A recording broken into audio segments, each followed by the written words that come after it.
D'un cadre de haut niveau à une personne handicapée, Sam Norpel souffre de douleurs et de fatigue chronique. Patiente Covid longue durée, elle est depuis plus d'un an incapable de conduire ou d'occuper un emploi à plein temps. spent a lot of the last J'ai passé une grande partie des derniers mois à faire le deuil de la vie que j'avais, de la vie que j'ai perdue.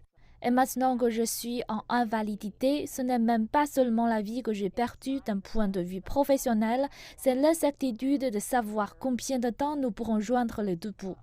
Est-ce que je serai capable un jour de fonctionner à nouveau comme en 2021? C'est très incertain. 2021. Des millions de patients atteints de Covid-19 à travers le pays sont confrontés à la même incertitude.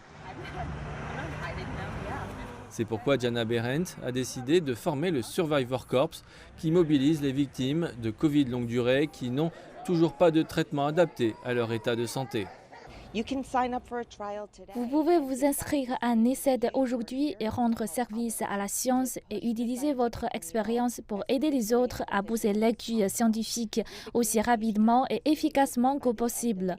Nous sommes devenus un mouvement de défense des patients à la fin du mois d'avril, au moment où un grand nombre de nos membres ne se rétablissaient pas.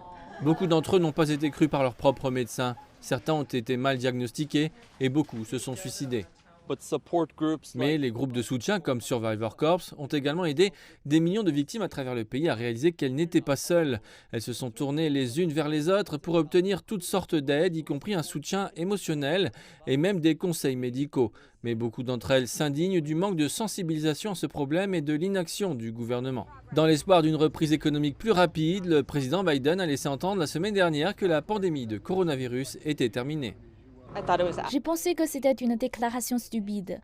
Vous savez, nous ne sommes pas d'accord. Nous voyons encore 400 à 500 personnes mourir par jour. Et dire que la pandémie est terminée signifie que nous sommes d'accord avec ça. Et je ne suis pas d'accord avec ça. Et nous laissons derrière nous un grand nombre de personnes qui souffrent d'un long Covid, qui n'ont pas de réponse et qui vivent une vie ou une existence torturée. Alors que des millions de patients sont dans ce long processus de guérison de la Covid-19, le virus continue d'infecter et de tuer des centaines d'Américains chaque jour.